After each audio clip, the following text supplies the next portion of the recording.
नमस्कार, बहुत बहुत स्वागत है आप सभी का हमारे खास बुलेटिन लोकतंत्र 2017 में। मैं हूं प्रीति। आइए शुरुआत करते हैं हेडलाइंस के साथ। उत्तराखंड की 69 सीटों पर मतदान जारी। 10:30 बजे तक करीब 14% वोटिंग। 628 उम्मीदवारों की किस्मत का हो रहा है फैसला।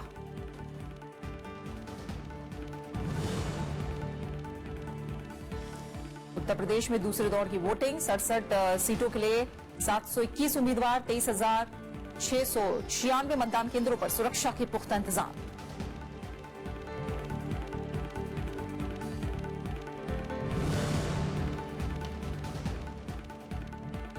उत्तर प्रदेश में तीसरे दौर का प्रचार तेज। राजनाथ सिंह ने कांग्रेस, समाजवादी पार्टी समेत बीएसपी पर बोला हमला। मायावती और अखिलेश का पूर्ण बहुमत की सरकार बनाने का दावा।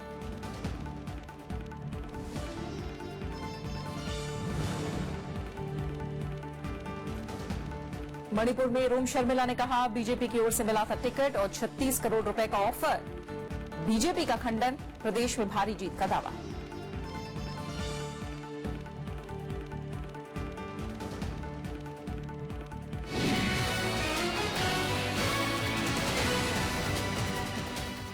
और सबसे पहले बात कर रहे हैं उत्तराखंड की, जहां 70 में से 69 विधानसभा सीटों पर सुबह 8 बजे से वोट डाले जा रहे हैं। इस बार 628 उम्मीदवार चुनाव मैदान में हैं। राज्य में कुल 75,12,559 मतदाताओं को इन उम्मीदवारों की किस्मत का फैसला करना है। चुनाव आयोग ने किसी भी गड़बड़ी से निपटने के लिए सुरक्षा के पुख्ता इंतजाम किए हैं।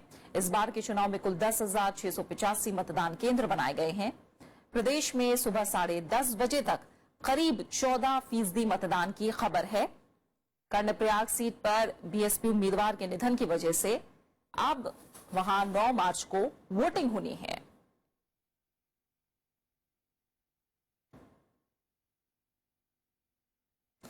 और आइए वोटिंग किस तरह से चल रही है, क्या खबरें हैं, सीधा नैनीताल रुख करेंगे अपने संवाददाता नवविक्रम सिंह का। नवविक्रम, करीब 3.5 घंटे हो चुके हैं वोटिंग शुरू हुए, अब किस तरह का अपडेट मिल रहा है?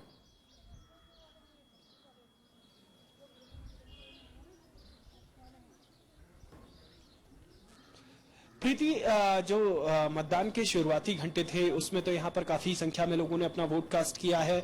और क्योंकि ये शहरी इलाका है, टूरिस्ट प्लेस है, तो इस वजह से यहाँ पर 10:30 बजे के बाद थोड़ी सी वोटिंग अभी कम दिखाई दे रही है। और शहरी इलाके में हमने खासतौर पर देखा है कि अर्बन एपैथी एक बड़ी समस्या रही है वोटिंग की। लेकिन जो शुरुआती घंटों में जिस तरीके से देखा हमने, यहाँ पर बड़ी संख्या में लोगों ने वोट कास्ट किए। इसके बाद उम्मीद है कि दोपहर बाद जिस तरीके से जैसे जैसे शाम होती जाएगी उस तरीके से यहाँ पर मत प्रतिशत बढ़ता जाएगा। करीब उत्तराखंड में करीब 14% मतदान की खबर है। यानी ये जैसे जैसे दिन बढ़ेगा मतदान जो प्रतिशत है उसके बढ़ने की उम्मीद है। यहाँ पर एक खास बात ये देखने को मिली, बड़ी संख्या में युवाओं ने भागीदारी की है मतदान में। जो फर्स्ट टाइम वोटर हैं उन लोगों ने उन्होंने बढ़ चढ़कर मतदान में हिस्सा लिया है। उनके कुछ बुनियादी मुद्दे भी हैं जिन मुद्दों को लेकर यहाँ पर वो बड़ी संख्या में आए। जी प्रीति। बिल्कुल, तो युवाओं में अच्छा खासा उत्साह देखा जा रहा है। इस बीच एक पहलू और है नवविक्रम, नैनीताल के कुछ इलाकों में जिस तरह से माओवादियों ने चुनाव बहिष्कार की बात कही, धमकी दी, उसके मद्देनजर हाई अलर्ट किया गया। क्या इसे लेकर किस तरह के इंतजाम और किस तरह की चुनौती दिखी है कुछ इलाकों में? जी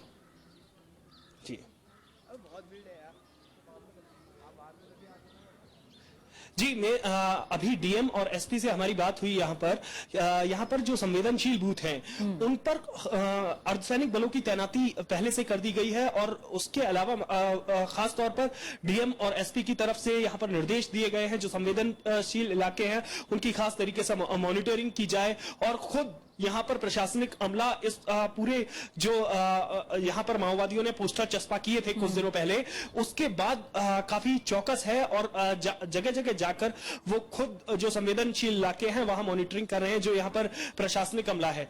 तो इस वजह से अभी तक कोई भी ऐसी खबर नहीं मिली है कि लोगों ने वोटिंग के खिलाफ नाराजगी। हर जगह जो अभी तक खबर मिल रही है यहाँ के प्रशासन द्वारा कि जो मतदान है वो बहुत स्मूथली यानी बहुत बेहतर तरीके से चल रहा है और यहाँ के प्रशासन ने उम्मीद भी जताई है कि जो यहाँ पर 2 बजे के बाद यानी दोपहर बाद वोटिंग बहुत तेजी से आगे बढ़ेगी और करीब उन्होंने 70% के आसपास मतदान की उम्मीद जताई है। बिल्कुल, क्योंकि उत्तराखंड के गठन के बाद से हम हर विधानसभा चुनाव में देखते आते हैं, अपना पिछला रिकॉर्ड उत्तराखंड तोड़ता रहा है और मतदान प्रतिशत बढ़ता रहा है और इसलिए उम्मीद की जा रही है कि इस बार भी अच्छी खासी वोटिंग उत्तराखंड में देखने को मिले। इन सबके बीच हमने देखा, नविक्रम आपने भी तमाम दौरा किया, जो भी प्रचार रहा, तमाम बड़े नेता, चाहे बीजेपी की बात करें, कांग्रेस की बात करें, तमाम बड़े नेता यहां जुटे, लेकिन एक दूसरे पर छीटाकशी से कहीं ना कहीं लगा कि जो जमीनी मुद्दे हैं वो दब गए हैं। तो क्या आज मतदाता अपने मन में अपने मुद्दे लेकर वोट कर रहा है?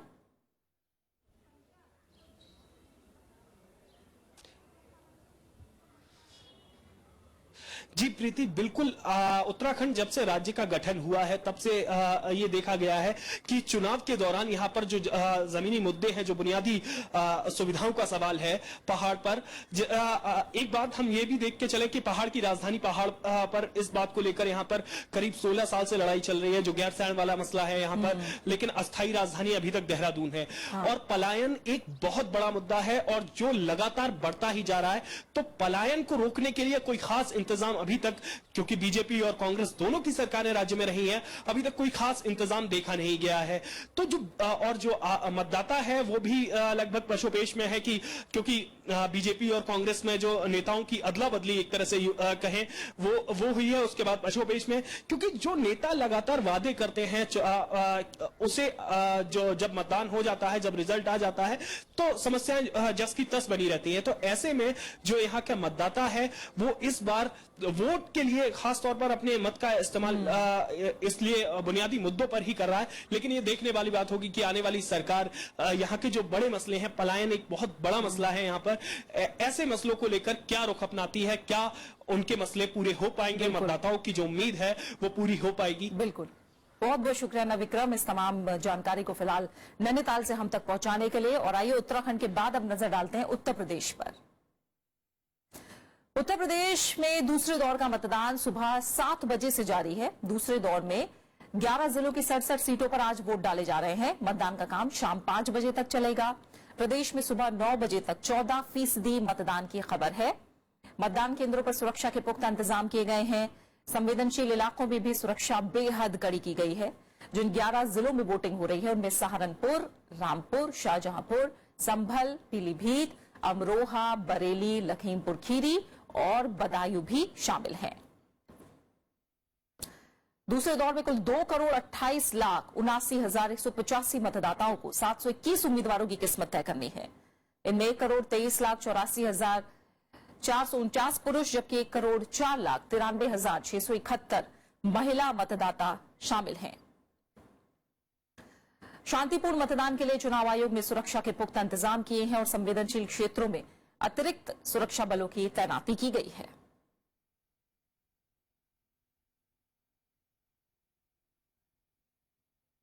और बरेली सीधा चलेंगे जहां हमारे संवाददाता अखिलेश सुमन हमारे साथ मौजूद है। अखिलेश, करीब 4.5 घंटे का वक्त बीत चुका है, किस तरह का उत्साह दिख रहा है, क्या अपडेट है वोटिंग परसेंटेज को लेकर वहां?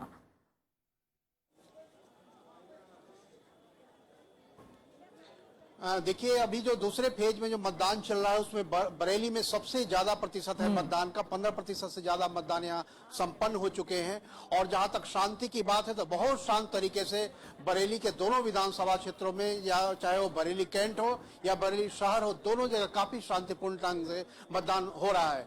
सुबह से ही लंबी कतार लगी थी। कुछ मतदान क्षेत्रों केंद्रों पे थोड़े थोड़े कम लोग आ रहे थे, लेकिन चूंकि मतदान दिन भर की प्रक्रिया होती है, अपने अपने घर का काम निपटाने या घर का काम निपटाने के पहले लोग आते हैं मतदान केंद्रों पे, मतदान पर वोट जाके।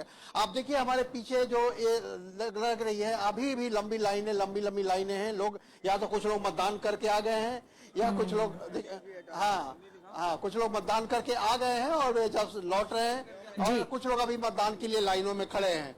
तो आप समझ सकती हैं प्रीति की उत्साह में पहले की तुलना में लोग बता रहे हैं कि पहले 2012 के चुनाव की तुलना में इस बार मतदाताओं में ज्यादा उत्साह है। और ज्यादा उत्साह इसलिए है कि कांटे की टक्कर है। कुछ लोगों का कहना है कि बीजेपी का जो डिमोनेटाइजेशन यानी नोटबंदी की जो बात थी, नरेंद्र मोदी के जो विकास का मामला है, उस पर भी कुछ लोग काफी उत्साहित हैं। तो कुछ लोगों का कहना है कि जो अखिलेश यादव ने जो प्रशासन दिया है और जो अपनी पार्टी के अंदर जो उन्होंने अपना वर्चस्व हासिल किया है, उसके कारण भी लोग उत्साहित हैं। और इस बीच में बसपा भी अपनी जगह बनाने की कोशिशों में है। तो तीनों तरह के जो लोग हैं, मतदाताओं का जो तीनों तरह का जो तबका है, उन तीनों तरह के तबके में काफी उत्साह है। और इसीलिए बड़ी संख्या में महिलाओं के बारे में बताऊं तो महिलाओं ने भी बड़ी संख्या में इस मतदान में भाग लिया है और अभी वो आएंगी। अभी शाम तक 5 बजे तक चुनाव चलने वाला है। तो प्रीति, आप कह सकते हैं कि दूसरे चरण का चुनाव पिछले जो 2012 में जो चुनाव हुआ था उसकी तुलना में मतदान प्रतिशत ज्यादा होगा। पिछले चुनाव में 60% के करीब और अखिलेश जहां आप है जी, अखिलेश जहां आप है बरेली में, हम वहां जानते हैं कि मुस्लिम जो मतदाता है उनकी तादाद बहुत ज्यादा है। हर पार्टी उन्हें अपना वोट बैंक बनाना चाहती है और हमने देखा धर्मगुरुओं ने भी अपील की चुनाव से ऐन पहले। लेकिन क्या मतदाता इस बार अपने को लेकर, अपने मुद्दों को लेकर जागरूक है और इन्हीं को लेकर घर से निकला है आज, उनको जहन में रखकर?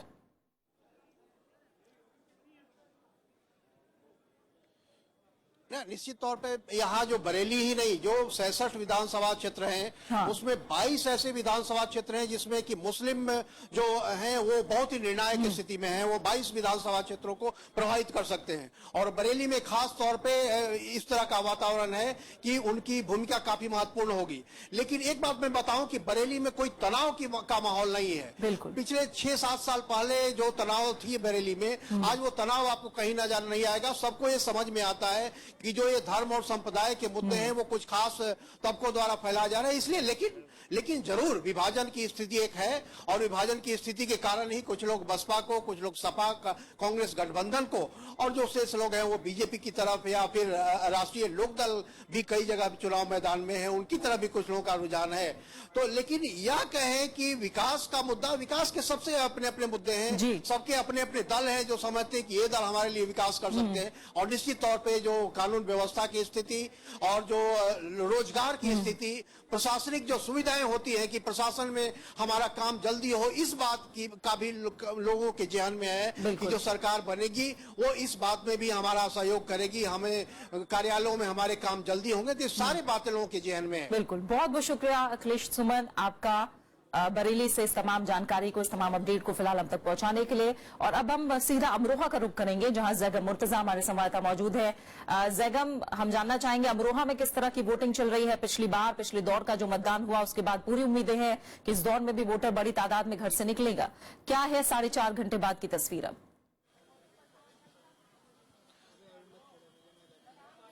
नहीं प्रीति, वाकई में वोटर बहुत तेजी से घर से बाहर निकल रहा है। और पिछले बार यहाँ तकरीबन 64 से 65% मतदान हुआ था इस जिले में, लेकिन अभी हम देख रहे हैं 12 नहीं बजे हैं, लेकिन जो वोटिंग का परसेंटेज है वो कई सीट्स पर 30% से ज्यादा वोटर बाहर आ चुके हैं। और वोटिंग परसेंटेज किसी किसी सीट पर 34% तक पहुंच गया है। और फिलहाल बड़ी तादाद में महिलाएं और ये नौजवान और बुजुर्ग वोटर हमारे पीछे देख सकते हैं आप, लंबी लंबी लाइन लगी है। लोग आ रहे हैं लगातार बूथ पर, लगातार वोट डालने आ रहे हैं, जा रहे हैं। जी प्रीति, बिल्कुल आपसे भी समझना चाहेंगे क्योंकि आज मतदाताओं का दिन है और जाहिर तौर पर मतदाता तमाम मुद्दे जहन में रखकर चल रहा है। और इस बार बेहद दिलचस्प मुकाबला उत्तर प्रदेश में देखने को मिल रहा है। और जो ये 67 सीटें हैं, मुस्लिम मतदाता बड़ी तादाद में है। हमने देखा किस तरह से अपील भी की गई, लेकिन कौन सी पार्टी मुस्लिमों के लिए, लोगों के लिए क्या करेगी, ऐसा रोड मैप किसी ने नहीं दिखाया। ऐसे में मतदाताओं से जितनी भी आपकी बात हुई, आज क्या सोचकर निकला है वो घर से बाहर?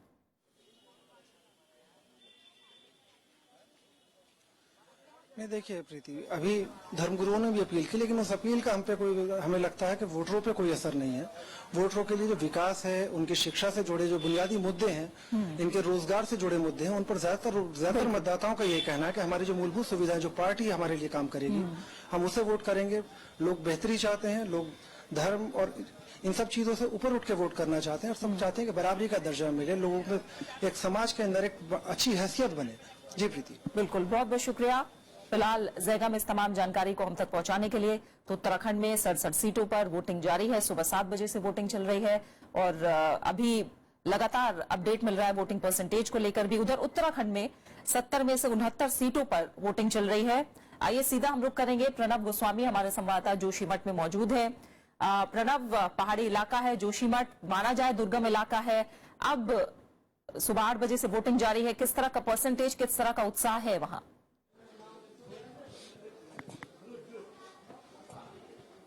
देखिए, उत्साह की अगर हम बात करें तो मैं आपको पीछे का दृश्य दिखाना चाहूंगा। ये आप देख सकते हैं कि यहाँ पर कतार लगी हुई है, एक पोलिंग स्टेशन है यहाँ पर जोशीमठ में। ये उत्साह ये बताता है कि भले ही जो राजनीतिक दलों के नेता हो वो इन पहाड़ी इलाकों में, इन पिछड़े इलाकों में ज्यादा ध्यान न देते हो, लेकिन जहां बात आती है अपने मत के हक के इस्तेमाल की, जहां बात आती है लोकतंत्र के पर्व में शामिल होने की, अपने हक को हासिल करने की, और वो लोकतंत्र के जरिए ही सही, तब लोग यहाँ के पीछे नहीं हटते। और यही दृश्य ये बताता है, सुबह से 8 बजे से बहुत ज्यादा ठंड थी यहाँ पर, उसके बाद भी 8 बजे से पहले ही इकट्ठा होना शुरू हो गए यहाँ पर लोग, और यहाँ पर वोट देने के लिए यहाँ पर पहुंचने लगे। पोलिंग स्टेशन पर बहुत सारी समस्याएं हैं। सबसे बड़ी बात है कि जो असमान विकास है वो यहाँ पर मुद्दा है। जो पहाड़ी क्षेत्रों के अलावा जो मैदानी क्षेत्र है वहां पर विकास ज्यादा हुआ है, और जो 10 जिले हैं जो पहाड़ी क्षेत्र में आते हैं वहां पर विकास नहीं हुआ है। ये सारे मुद्दे यहाँ पर है, पलायन से जुड़े हुए मुद्दे हैं। भाई युवा भी हैं यहाँ पर, उनसे बात करते हैं। आप वोट देने के लिए आए हैं, क्या लगता है, क्या चाहते हैं, क्या उम्मीदें हैं आपको, क्या अपेक्षाएं हैं नेताओं से? आप भाजी ना यहाँ रोजगार है ना कुछ है, पलायन, यहाँ की बिजली नीचे जा रही देश में, और कुछ नहीं है मुद्दा। देखा आपने कि इस तरह से जो युवा है उनको लगता है कि एक तरह से उपेक्षा का शिकार है पूरा इलाका।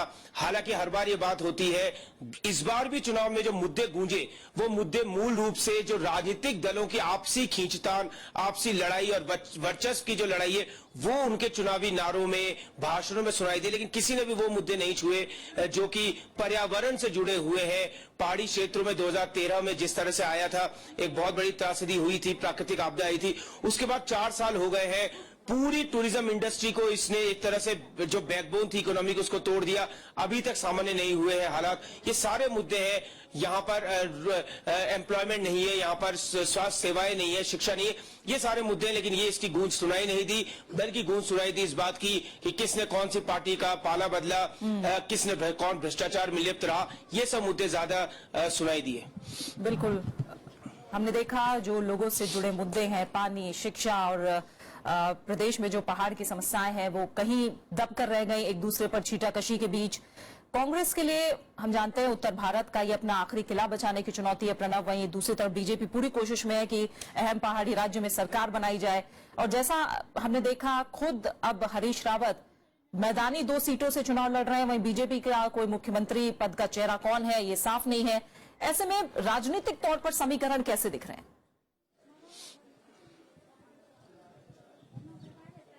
देखिए, बहुत राह आसान नहीं है मुख्यमंत्री हरीश रावत की भी। वो अपने दम पर, उनकी अगुवाई में पूरा चुनाव लड़ा जा रहा है। हमने देखा किन परिस्थितियों में जब कांग्रेस की सरकार 2 बार संकट में आई। एक बार तब जबकि विजय बहुगुणा जो तब के मुख्यमंत्री थे, इसी कार्यकाल में, 5 साल के कार्यकाल में उनको हाईकमान ने हटाया। उसके बाद एक उथल पुथल की स्थिति बनी। उसके बाद हरीश रावत ने उस मुश्किल परिस्थितियों में सत्ता संभाली, और इन 2.5 सालों में काफी सारे आरोप भी लगे उनके ऊपर, काफी अपेक्षाएं थी जनता की। और उसके बाद एक पूरा धड़ा, ये कहा जाए कि कांग्रेस का पूरा धड़ा, जिसमें पूर्व प्रदेश अध्यक्ष से लेकर जो बड़े नेता थे, चाहे वो हरक सिंह रावत हो या फिर यशपाल आर्य हो, ऐसे नेताओं ने साथ छोड़ दिया हरीश रावत का, लेकिन वो डटे रहे। लेकिन जहां तक बीजेपी की बात है, वहां भी चुनौतियां कम नहीं है। एंटी इनकम्बेंसी का फायदा उठाने की कोशिश जरूर कर रही है बीजेपी। बीजेपी को अपने ही दलों के नेताओं से खतरा है, क्योंकि इस तरह की एक नाराजगी जरूर सामने आई थी कि जो बाहरी नेता है, जो कांग्रेस के नेता थे, कल तक जो कांग्रेस शासन की बागडोर जिनके हाथ में थी, अब वही पाला बदल के उन्हीं चेहरों के साथ बीजेपी मैदान में उतर गई है। बीजेपी के खुद के जो पहले के मुख्यमंत्री रहे हैं, उनमें आपस में काफी ज्यादा मतभेद रहे हैं। रमेश पोखरियाल निशंक से लेकर बीसी खंडूरी से लेकर और भगत सिंह कोश्यारी तक बहुत सारे चेहरों को आजमाया बीजेपी ने भी। तो जहां हरीश रावत के ऊपर अपने दम पर इस पूरे 5 साल पे जो 2.5 साल उनका कार्यकाल था, उन काम के आधार पर वापस से एंटी इनकम्बेंसी के पार जाने की एक चुनौती है। वहीं बीजेपी के सामने ये चुनौती है किस तरह से वो जो अंदरूनी जो लड़ाई है, अंदरूनी जो गुटबाजी है, उससे बाहर निकल पाए। बिल्कुल, और इन सबके बीच एक बार फिर मतदाताओं की बात करेंगे प्रणव। जैसा हमने अभी बताया भी, हर बार हम देख रहे हैं उत्तराखंड में हर विधानसभा चुनाव में वोटिंग परसेंटेज बढ़ रहा है। ऐसे में अब किस तरह के इंतजाम दिख रहे हैं, और हम चाहेंगे तस्वीरें दिखाते हुए आप थोड़ा बताएं आज भी मतदाताओं के उत्साह के बारे में। जी देखिए, ये बिल्कुल पहाड़ी इलाका है जोशीमठ। आपको पता है कि किस तरह से ये एक धार्मिक, इसकी भी बहुत महत्व है। इस पूरी जगह का चमोली जिले में आता है ये पूरा क्षेत्र। इसके ऊपर बद्रीनाथ है, जो हिंदुओं के पवित्र जो 4 धाम है उनमें से एक धाम है बद्रीनाथ। तो ये जो इलाका है, ये एक तरह से कहा जाए कि बहुत ही रिमोट एरिया है। हालांकि पर्यटन के लिहाज से इस जगह की बहुत खास अहमियत, और खासतौर पर धार्मिक पर्यटन के हिसाब से वोटर्स आप देख सकते हैं कतारों में लगे हुए हैं। इतने विषम परिस्थितियों के बावजूद भी यहाँ पर जो इंतजाम है वो बहुत जबरदस्त इंतजाम है चुनाव आयोग की तरफ से। यहाँ पर पैरामिलिट्री की फोर्स लगी हुई है। हालांकि शांति प्रिय एक राज्य कहा जा सकता है। कोई भी इस तरह की घटना जो कि जहां पर मॉडल कोड ऑफ कंडक्ट को वायलेट करने की बात हो या फिर कोई हिंसा वाली घटना हो, ऐसी कोई बड़ी घटना की रिपोर्ट अभी तक नहीं हुआ है। बहुत ही शांतिपूर्ण तरीके से पूरी जो मतदान प्रक्रिया है वो चल रही है, और उम्मीद यही की जा रही है कि इस बार जनता बड़े पैमाने पर बाहर आएगी। और सुबह से जो ट्रेंड दिखाई दे रहा है उससे ऐसा ही लग रहा है कि इस बार भी अच्छा मत प्रतिशत देखने को मिलेगा, और जनता इस बार अपने जो मत के हक का इस्तेमाल है उसको इस्तेमाल करने के लिए बहुत ज्यादा जागरूकता के साथ, बहुत ज्यादा उत्साह और जोश से लबरेज होकर मतदान केंद्रों तक आ रही है। और शाम तक उम्मीद है कि काफी ज्यादा मत प्रतिशत बढ़ेगा। प्रणव, हम देख रहे हैं हर बार चुनाव में महिला वोटर बाजी मार रही है, लेकिन आपके बूथ पर महिलाएं नजर नहीं आ रही हैं, क्या बात है? हो गया मेरे वाले में अभी। जी देखिए, महिलाएं यहाँ जरूर है, बहुत सारी महिलाएं हैं, आप देख सकते हैं यहाँ पर। लेकिन यहाँ हम जहाँ पर खड़े हैं इसके भीतर जाने की इजाजत नहीं है। उसके पीछे दूसरी कतार लगाई गई है महिलाओं की, और वो यहाँ पर एक दूसरी कतार है उनकी। आपने महिलाओं की बात की, महिलाओं से पूछते हैं कि उनके मुद्दे क्या है। आपने वोट दे दिया है, क्या चाहती हैं आप? यहाँ के जो लीडर्स हैं उनसे क्या आपकी अपेक्षा है? महिलाओं के मुद्दों को खासतौर पर बात करें। हमारे महिलाओं का मुद्दा, सरकार महंगाई कम करे और महिलाओं को हर जगह पे आगे। पहाड़ों के क्या मुद्दे हैं? पहाड़ों में क्या चाहते हैं? पहाड़ों में हम हमारे बेरोजगार युवा हैं उनको आगे, जो हमारी महिलाएं हैं उनको हर जगह पे आगे सम्मान दिया जाए, आगे हर क्षेत्रों में उन्हें आगे किया जाए, क्योंकि यहाँ कोई भी आए इस क्षेत्र की अनदेखी करते हैं। हमारा जो पूरा चमोली डिस्ट्रिक्ट है वो पिछड़ा हुआ है। हर नेता आता है, आजकल तो आए हैं फिर तो चले जाते हैं, उसके बाद तो कोई। और महिलाओं को तो कोई भी नेता, चाहे वो केंद्र हो चाहे यहाँ हो, कोई आगे नहीं आना देना चाहते। इसलिए हम चाहते हैं हर महिला आगे आने का। तो आपने देखा कि महिलाओं में भी कम उत्साह नहीं है। हर पोलिंग बूथ में महिलाएं हैं यहाँ पर, और ये कहा जा सकता है कि सामाजिक रूप से भी महिलाएं जो है वो बहुत सशक्त है। पहाड़ों की महिलाएं, और उनमें एक तरह से हम कह सकते हैं कि चुनावों में भी हम देख रहे हैं कि किस तरह से महिलाएं यहाँ पर आ रही हैं। उनके अपने मुद्दे जरूर हैं। महिलाओं के मुद्दे जाहिर सी बात है महंगाई से जुड़े हुए हैं, और खासतौर पर जो बालिका शिक्षा को लेकर ये ऐसे मुद्दे हैं। जाहिर सी बात है कि जब विकास की बयार मैदानी इलाकों से होते हुए पहाड़ों तक आएगा, तब इसको हम ये कह सकते हैं कि वो सस्टेनेबल डेवलपमेंट जिसको कहते हैं, कि वो हम कह सकते हैं कि एक व्यापक विकास की जो परिभाषा वो तभी पूरी होगी जबकि मैदानी इलाकों से विकास के काम यहाँ दिखाई दे। और यही उम्मीदें तमाम वोटर्स को हैं इस बार भी इस चुनावों में अपने नेताओं से। बिल्कुल, बहुत बहुत शुक्रिया जोशीमठ से इस तमाम जानकारी को प्रणव फिलहाल हम तक पहुंचाने के लिए। तो लगातार अपडेट उत्तराखंड में दूसरे चरण के मतदान को लेकर और साथ ही उत्तराखंड की वोटिंग को लेकर आप तक हम पहुंचाते रहेंगे। इस बीच आपको बता दें, सुबह 11 बजे तक 24.14% वोटिंग दूसरे चरण में रिकॉर्ड की गई है उत्तर प्रदेश में। वहीं इस बीच तीसरे दौर के लिए भी तैयारियां जोरों पर हैं। उत्तर प्रदेश में 19 फरवरी को होने वाले तीसरे दौर के मतदान के लिए चुनाव प्रचार काफी तेज हो गया है। मुख्यमंत्री अखिलेश यादव आज 4 रैलियां करेंगे। अखिलेश यादव उन्नाव, फतेहपुर, रायबरेली और लखनऊ में जनसभाओं को संबोधित करेंगे। वहीं समाजवादी पार्टी के संरक्षक मुलायम सिंह भी रैली करेंगे। मुलायम सिंह यादव लखनऊ में जनसभा को संबोधित करेंगे। कांग्रेस उपाध्यक्ष राहुल गांधी आज बाराबंकी में जनसभा को संबोधित करेंगे। प्रधानमंत्री नरेंद्र मोदी आज कन्नौज में रैली करेंगे। प्रधानमंत्री कन्नौज के गुरु सहायगंज में 12 बजे एक जनसभा को संबोधित करेंगे। वहीं बीजेपी अध्यक्ष अमित शाह भी आज 2 रैलियां करेंगे। अमित शाह ललितपुर और महोबा में जनसभाओं को संबोधित करेंगे। उत्तर प्रदेश में तीसरे दौर में 12 जिलों की 69 सीटों पर 19 फरवरी को वोटिंग होनी है। समाजवादी पार्टी और कांग्रेस ने उन सीटों पर स्थिति साफ कर दी है जहां दोनों के उम्मीदवार एक दूसरे के विरोध में खड़े थे। दोनों पार्टियों ने संयुक्त प्रेस विज्ञप्ति जारी करते हुए 10 उम्मीदवारों की सूची जारी की है, जिन्हें पार्टी ने उम्मीदवारी से हटा दिया है। सूची में कांग्रेस के 5 और समाजवादी पार्टी के 5 उम्मीदवार शामिल हैं। 10 सीटों पर ये उम्मीदवार अब तक खुद को गठबंधन का असली उम्मीदवार बता रहे थे। आपको बता दें कि गठबंधन से पहले कई सीटों पर दोनों पार्टियों ने उम्मीदवारों की सूची जारी कर दी थी, लेकिन गठबंधन के बाद इस बात पर पशुपेश कायम हो गया कि असली उम्मीदवार कौन है। उत्तर प्रदेश की सियासत में कभी तीसरी बड़ी ताकत माने जाने वाले वाम दल इस बार जीत की उम्मीद कर रहे हैं। 6 वाम दलों ने इस बार विधानसभा में उपस्थिति दर्ज कराने के लिए गठबंधन करके वाम मोर्चा बनाया है। वाम दलों के उम्मीदवारों के समर्थन में प्रचार करने के लिए सीपीएम के राष्ट्रीय महासचिव सीताराम येचुरी कल राजधानी लखनऊ में थे।